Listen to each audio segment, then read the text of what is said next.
आर्याची अरे, याचा अर्थ आर्या इथेच कुठेतरी आजूबाजूला असणार.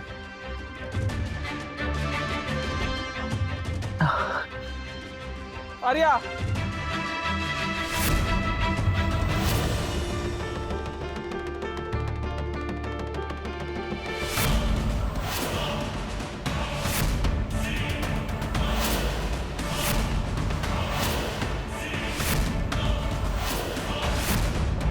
नमस्कार.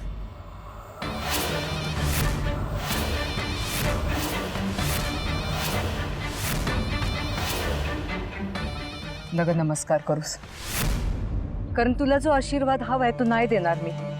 पण आजी, मी अमुक मला मिळू दे असंच म्हणणारीस ना तू? मग काय चुकीचं मागितलं? आजही फक्त अमुकच्या प्रेमासाठी मी परत आली. अमोकचं तुझ्यावर प्रेम नाहीये हे सिद्ध झालंय, तेव्हा तू बी ते मान्य कर. आणि तू स्वार्थी आहेस हे बी त्याला कळून चुकलंय. आर्याचं अमुकशी लग्न झालंय, तरी बी अमुकच्या सुखासाठी आर्या त्याच्या आयुष्यातून दूर जातीये. घरचे लोक तिला एवढा त्रास देत आहेत, तरी बी घराच्या सुखासाठी प्रयत्न करते. हे समजा अमुक बघतोय. एक गोष्ट सांगते तुला सई, स्वार्थापेक्षा त्याग नेहमीच मोठा असतो. अमुकचा विचार सोडून दे, तो तुला स्वीकारणार नाही.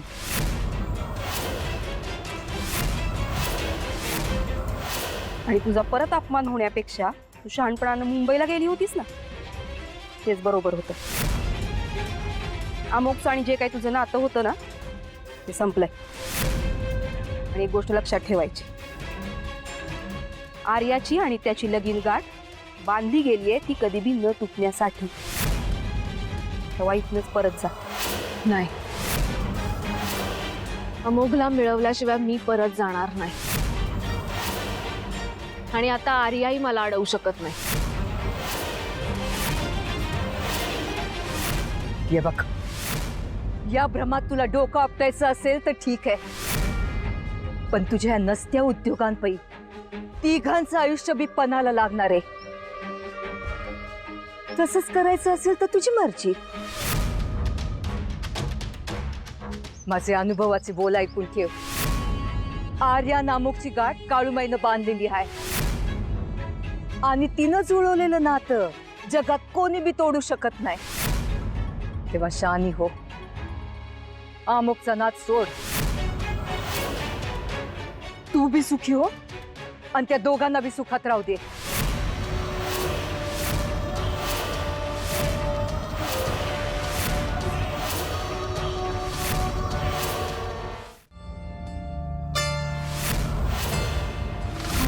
सुखी व्हायला आर्या या जगात तर हवी ना.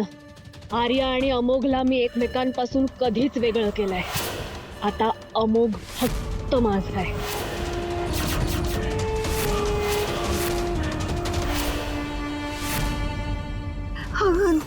नाही का, पायात गोळा आला वाटतं.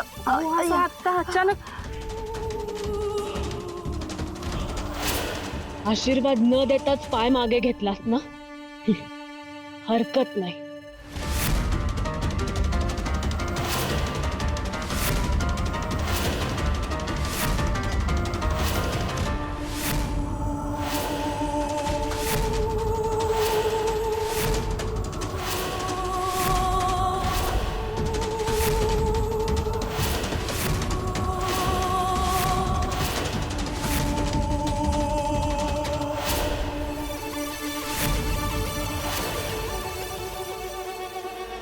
आर्या,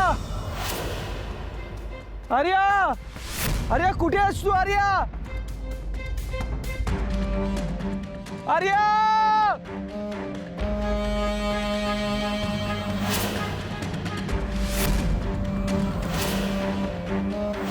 तू एकटी गेलीस की काहीतरी घडतंच, त्यामुळे मी तुझ्या सोबत असणं बरं आहे.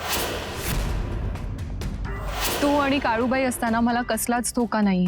हे बघ, प्रत्येक वेळी मी नाही येणार वाचवायला असं दरवेळेला म्हणतोस आणि पुन्हा येतोस. आजही आलास ना. आर्या, आर्या कुठे आहेस तू? दरवेळी एकटी घराबाहेर पडली की संकटात सापडतेस. प्रत्येक वेळी शेवटच्या क्षणी येऊन वाचवलंय मी तुला. आज पहिल्यांदा सोबत चल म्हणून म्हणाली होतीस.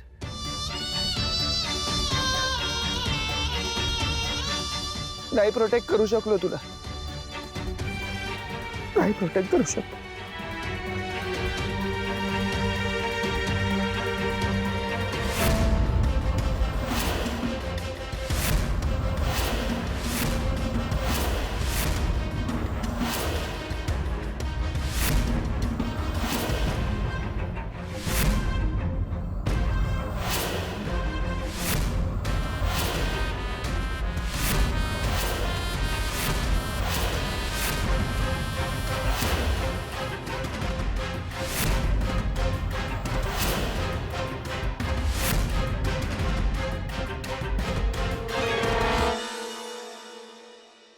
असू दे असू दे.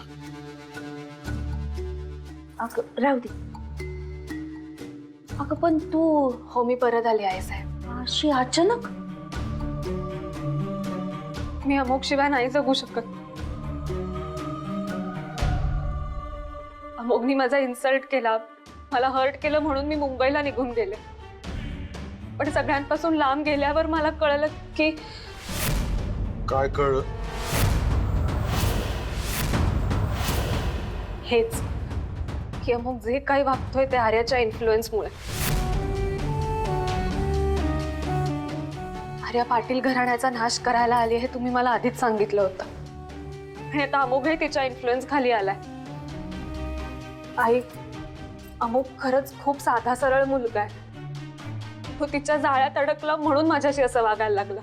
आणि मी पण ते खरं समजून मुंबईला निघून गेले. पण तिकडे गेल्यावर मला रिअलाइज झालं की मी अमोघला एकट्याला तिच्या तावडीत सोडून आली आहे. खरंय तुझं म्हणणं पोरी. आम्हाला खरंच आधी जाणवलं नव्हतं ग. म्हणूनच मी परत आले अमोघला तिच्यापासून वाचवायला.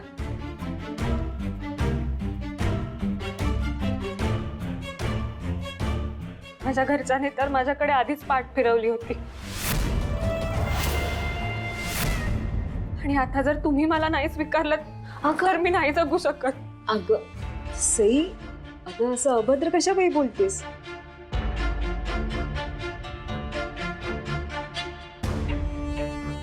आईसाहेब आणि दादासाहेबांनी परवानगी दिली तरच मी.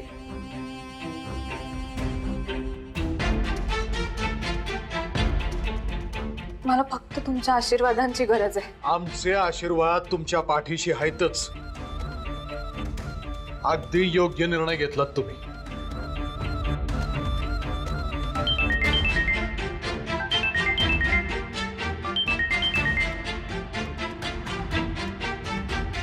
बोला, काय निरोप आहे गुरुजींचा?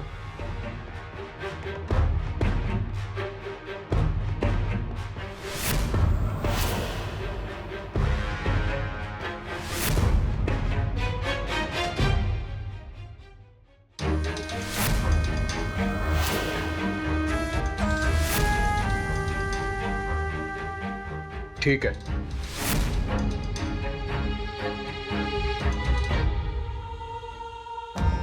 गुरुजींचा निरोप? वय महत्वाचा निरोप दिलाय गुरुजींनी.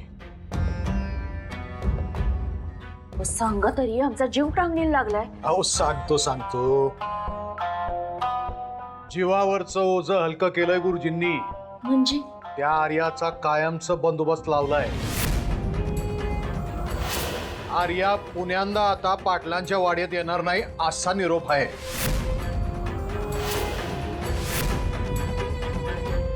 बघितलाय साहेब, आपल्या सईचाच पायगुण आहे हा. आता गुरुजींनीच त्या आर्याचा बंदोबस्त केला म्हटल्यावर सईला तर मार्गच मोकळा झाला नाही का. आता अमुक भाऊजी बी आपल्याशी पहिल्यासारखंच वागायला लागतील. आईसाहेब, मी राहू ना आता इथे? अगं असं काय विचारते? लेकीसारखी आहेस ना तू मला. असं बरं वाऱ्यावर सोडीन मी तुला?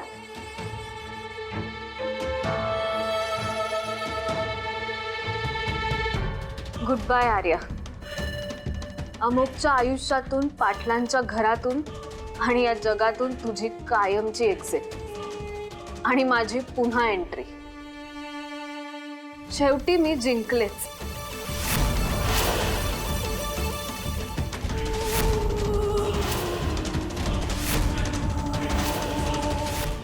आर्या आर्या आर्या आर्या आर्या आर्या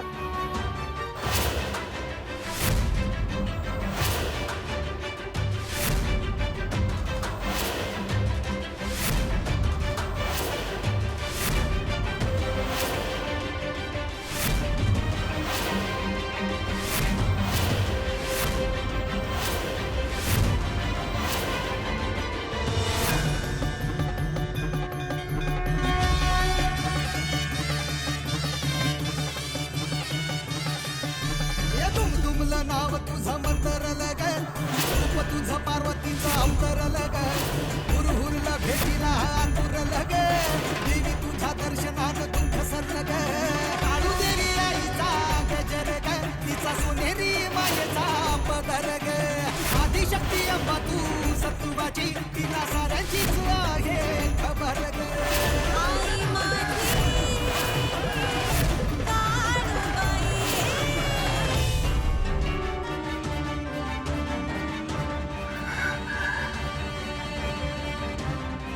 नाही, तिला घेतल्याशिवाय मी इथून नाही जाणार. आर्या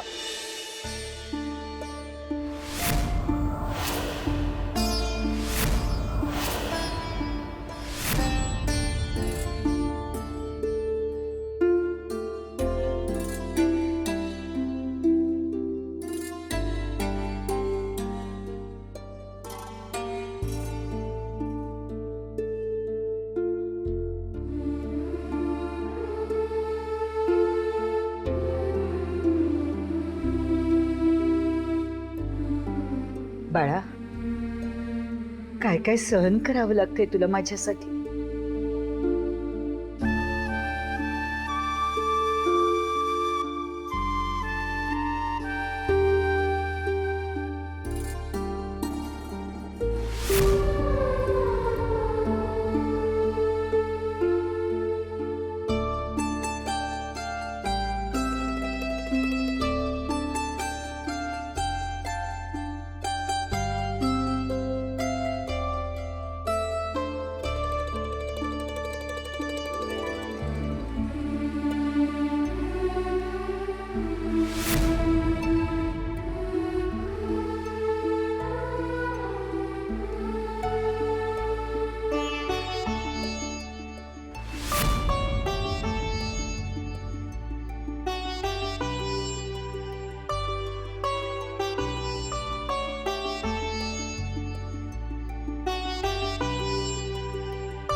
आई काळूबाई, तूच आहेस.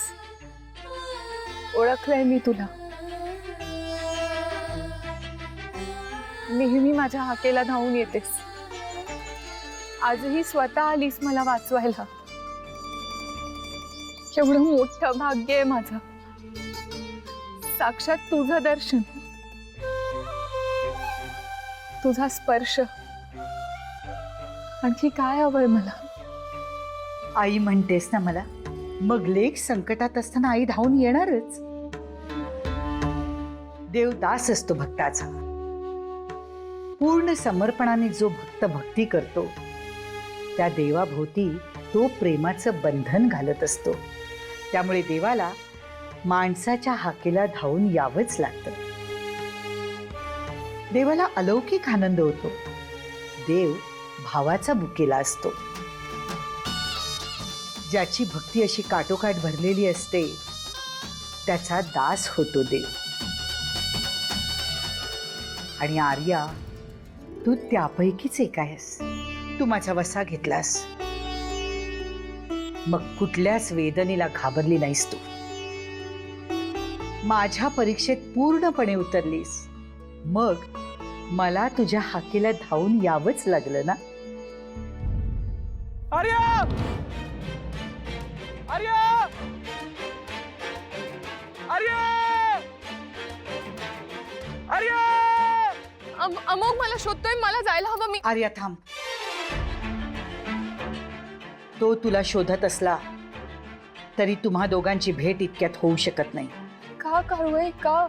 कारण आता तुम्ही दोघांनी एकमेकांबरोबर असणं, घराच्या एका छताखाली असणं धोक्याचं आहे. पण आई, तू असताना मला कसला आलाय धोका? असं असतं ना आर्या, तर जगातल्या सर्व गोष्टी चुटकीसरशीच्या झाल्या असत्या. या विश्वाची रचना, सुखदुःखाचे हिंदोळे, नवरसांचे आविष्कार, यात माणसाचं जीवन विणलं गेले आणि म्हणूनच ते टिकून आहे. परमेश्वर भावनांचा हा सारा खेळ पाहत असतो. ही रचना परमेश्वराचीच असते. म्हणूनच त्यानं माणसाला बुद्धी दिली, मन दिले आणि ते वापरण्यासाठी स्वातंत्र्य देखील. या स्वातंत्र्याचा वापर करून माणसं जगतात आणि ऋणानुबंध जोडले जातात आणि कर्मभोगही तयार होतात. हे भोग माणसाला अटळ आहेत. देवही त्यात हस्तक्षेप करू शकत नाही. तुम्ही दोघं आता एकत्र आलात तर काहीतरी अघटित घडू शकतं आणि तेच क्षण टाळायचे आहेत मला.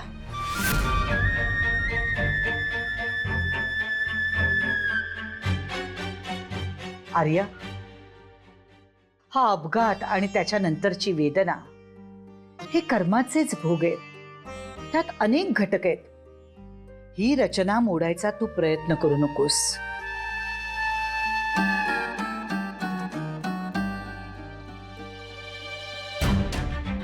आर्या, तुझी आणि अमोघची भेट होण्याआधीच अमोघला या जंगलातून बाहेर पाठवावं लागेल.